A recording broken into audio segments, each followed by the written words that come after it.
മുതലപ്പുഴയിൽ മണൽ നീക്കാനുള്ള ഡ്രഡ്ജിംഗ് പുനരാരംഭിക്കും. ചന്ദ്രഗിരി ഡ്രഡ്ജറിന് പുറമെ ചേറ്റുവയിൽ നിന്ന് എത്തിച്ച മെഷീനും ഇന്നു മുതൽ പ്രവർത്തിച്ചു തുടങ്ങും. അഴിമുഖത്ത് അടിഞ്ഞുകൂടിയ മണൽ ഈ മാസം 30-ാം തീയതിക്കുള്ളിൽ പൂർണ്ണമായും നീക്കം ചെയ്യുമെന്ന് ജില്ലാ ഭരണകൂടം സമരസമിതിയെ അറിയിച്ചിരുന്നു.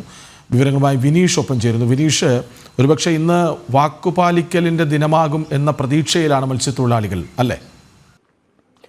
തീർച്ചയായിട്ടും കഴിഞ്ഞ ദിവസങ്ങളിലൊക്കെ ട്രഡ്ജിംഗ് ആരംഭിച്ച സമയത്ത് ഈ മെഷീന് കേടുപാടുകൾ ഉണ്ടാകുന്ന ഒരു സാഹചര്യമുണ്ടായി. അതിനെ തുടർന്ന് മത്സ്യത്തൊഴിലാളികളുടെ ഭാഗത്ത് നിന്ന് ശക്തമായ പ്രതിഷേധമുണ്ടാകുന്നു. അവിടെയുള്ള ഫിഷറീസ് വകുപ്പിന്റെ ഉദ്യോഗസ്ഥരെ മത്സ്യത്തൊഴിലാളികൾ പൂട്ടിയിടുന്ന സാഹചര്യം, ഉപരോധിക്കുന്ന സാഹചര്യം വരെ ഉണ്ടായിരുന്നു. ആ ഒരു സമരം ഒരു ദിവസം പൂർണ്ണമായും അർദ്ധരാത്രിയോട് കൂടിയാണ് അവസാനിക്കുന്ന ഘട്ടത്തിലേക്കൊക്കെ പോയത്. അങ്ങനെ ജില്ലാ ഭരണകൂടത്തിനെതിരെ വലിയ വിമർശനങ്ങൾ പല ഘട്ടങ്ങളിലായി അവിടെയുള്ള മത്സ്യത്തൊഴിലാളികൾ ഉയർത്തുന്ന ഒരു സാഹചര്യം ഉണ്ടായിരുന്നു. അതിന് തൊട്ടു പിന്നാലെയാണ് ഈ മത്സ്യത്തൊഴിലാളികളുടെ സമരസമിതി നേതാക്കളുമായി ഇവർ ജില്ലാ ഭരണകൂടം ചർച്ച നടത്തിയതും ആ ചർച്ചയ്ക്ക് ശേഷമാണ് ഇപ്പോൾ വീണ്ടും ട്രഡ്ജിംഗ് പുനരാരംഭിക്കുന്ന ഒരു ഘട്ടത്തിലേക്ക് സർക്കാർ പോകുന്നത്, അല്ലെങ്കിൽ ജില്ലാ ഭരണകൂടം പോകുന്നത് എന്നതാണ് എടുത്തു പറയേണ്ട പ്രധാനപ്പെട്ട കാര്യം.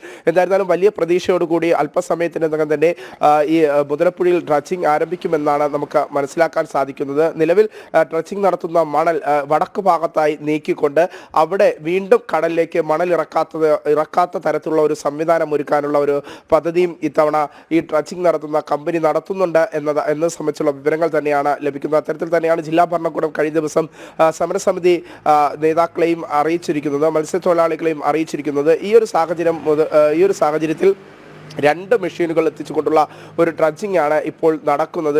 ചന്ദ്രഗിരിയിൽ നിന്നും ചേറ്റുവയിൽ നിന്നും എത്തിച്ച മെഷീനുകൾ ട്രഡ്ജിംഗ് അതിവേഗം നടപ്പിലാക്കി ഈ മാസം 30-നകം മണൽ പൂർണ്ണമായും നീക്കി കൊടുക്കാം എന്ന ഒരു നിലപാട് തന്നെയാണ് ജില്ലാ ഭരണകൂടം മത്സ്യത്തൊഴിലാളികളെ അറിയിച്ചിരിക്കുന്നത്. കാലാവസ്ഥ അനുകൂലമാകുകയാണെങ്കിൽ പെട്ടെന്ന് തന്നെ ഈ ട്രഡ്ജിംഗ് പൂർത്തീകരിക്കാൻ സാധിക്കുമെന്ന് തന്നെയാണ് ജില്ലാ ഭരണകൂടം വിലയിരുത്തുന്നത്. കാരണം ആദ്യഘട്ടത്തിലൊക്കെ ഈ മണൽ നീക്കാൻ ശ്രമം നടത്തുമ്പോഴൊക്കെ ഇതിനോടൊപ്പം വെള്ളം കയറി വരുന്ന തരത്തിൽ ഒരു വലിയ പ്രതിസന്ധി ഈ മണൽ നീക്കത്തിൽ ഘട്ടമുണ്ടായിരുന്നു. അതുകൊണ്ട് തന്നെ നിലവിലെ സാഹചര്യത്തിൽ കാലാവസ്ഥ കൂടി അനുകൂലമായാൽ വലിയ രീതിയിൽ പെട്ടെന്ന് തന്നെ ഡ്രഡ്ജിംഗ് നടത്തി ഈ മണൽ നീക്കാനുള്ള സാഹചര്യം ഒരുക്കാൻ സാധിക്കുമെന്ന് ജില്ലാ ഭരണകൂടം കരുതുന്നുണ്ട്. നിലവിലെ സാഹചര്യത്തിൽ കഴിഞ്ഞ ദിവസങ്ങളുണ്ടായ സമരങ്ങൾ, പ്രതിഷേധങ്ങൾ, ഇതിനെയൊക്കെ തന്നെ ഒരു ചർച്ചയുടെ അടിസ്ഥാനത്തിൽ ജില്ലാ ഭരണകൂടത്തിന് അവസാനിപ്പിക്കാൻ ഇപ്പോഴത്തെ ഘട്ടത്തിൽ സാധിച്ചിട്ടുണ്ട്. ഇനി വരും ദിവസങ്ങളിൽ ഈ മുതലപ്പുഴയിലെ മണൽ നീക്കം നിലയ്ക്കുകയാണെങ്കിൽ, അല്ലെങ്കിൽ മറ്റേതെങ്കിലും തരത്തിലുള്ള പ്രതിസന്ധി ഉണ്ടാകുകയാണെങ്കിൽ മത്സ്യത്തൊഴിലാളികളുടെ ഭാഗത്തുനിന്ന് വലിയ പ്രതിഷേധം ഉണ്ടാകുമെന്ന കാര്യത്തിൽ സംശയമില്ല. കൃഷ്ണരാജ്.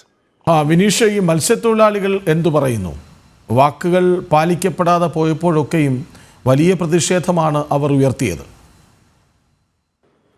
തീർച്ചയായിട്ടും പല ഘട്ടങ്ങളിലായും സംസ്ഥാന സർക്കാർ ഈ ട്രഡ്ജിംഗ് പുനരാരംഭിക്കുന്നു എന്ന് പല ഘട്ടങ്ങളിൽ മത്സ്യത്തൊഴിലാളികൾക്ക് വാഗ്ദാനം നൽകിയതിനപ്പുറം അതൊരു നടപടിക്രമത്തിലേക്ക്, കൃത്യമായ ക്രിയാത്മകമായ പ്രവർത്തനത്തിലേക്ക് നീങ്ങാത്ത ഒരു സാഹചര്യമുണ്ടായിരുന്നു. ആ ഘട്ടങ്ങളിലാണ് മത്സ്യത്തൊഴിലാളികളുടെ ഭാഗത്തുനിന്ന് വലിയ രീതിയിലുള്ള പ്രതിഷേധങ്ങൾ ഉണ്ടായത്. ആ പ്രതിഷേധങ്ങൾ ഉണ്ടായ ഘട്ടത്തിൽ ജില്ലാ ഭരണകൂടം വീണ്ടും കാര്യക്ഷമമായി ഇടപെടുന്നു എന്നാണ് മത്സ്യത്തൊഴിലാളികളെ അറിയിച്ചിരിക്കുന്നത്. എന്തായിരുന്നാലും നിലവിലെ സാഹചര്യത്തിൽ മത്സ്യത്തൊഴിലാളികളുടെ നിലപാട് ഇത്തരത്തിലാണ്. ഇനി ഏതെങ്കിലും തരത്തിലുള്ള പ്രശ്നങ്ങൾ ഉണ്ടായാൽ തങ്ങൾ ശക്തമായ പ്രതിഷേധവുമായി മുന്നോട്ട് പോകും. പല ഘട്ടങ്ങളിലായി സർക്കാർ തങ്ങളെ പറ്റിക്കുന്ന നിലപാടാണ് സ്വീകരിക്കുന്നത്. വലിയ ആധുനിക മെഷീനുകൾ കൊണ്ടുവന്നാണ് ഡ്രഡ്ജിംഗ് നടത്തുന്നത് എന്ന് പറയുമ്പോഴും പല ഘട്ടങ്ങളിലും ഇതിൽ കേടുപാടുകൾ ഉണ്ടാകുന്ന ഒരു സാഹചര്യമുണ്ട്. അത് അംഗീകരിക്കാൻ സാധിക്കുകയില്ല. ഇതിനൊക്കെ പരിഹാരം കണ്ടുകൊണ്ട് ട്രഡ്ജിംഗ് പുനരാരംഭിച്ചുകൊണ്ട് ഉടൻ തന്നെ ഈ പറയുന്ന സമയത്തിനുള്ളിൽ, പ്രത്യേകിച്ച് ഈ മാസം 30-ാം തീയതിക്കുള്ളിൽ ട്രഡ്ജിംഗ് അവസാനിപ്പിച്ച് ഈ പൂർണ്ണമായും ആ പ്രദേശത്തെ മണൽ നീക്കണമെന്ന നിർദ്ദേശം തന്നെയാണ് ഇപ്പോൾ മത്സ്യത്തൊഴിലാളികൾ മുന്നോട്ട് വയ്ക്കുന്നത്. അല്ലാത്ത പക്ഷം ശക്തമായ സമരവുമായി മുന്നോട്ട് പോകുമെന്ന് തന്നെയാണ് മത്സ്യത്തൊഴിലാളികൾ അറിയിച്ചിരിക്കുന്നത്. കൃഷ്ണരാജ്. ശരി, മുതലപ്പുഴയിൽ മണൽ നീക്കാനുള്ള ഡ്രഡ്ജിംഗ് പുനരാരംഭിക്കുന്നു. അവിടെ 2 ഡ്രഡ്ജറുകൾ പ്രവർത്തിച്ചു തുടങ്ങിയിരിക്കുന്നു. വലിയ പ്രതീക്ഷയിലാണ് മത്സ്യത്തൊഴിലാളികൾ. വിവരങ്ങൾ നൽകുകയായിരുന്നു വിനീഷ്.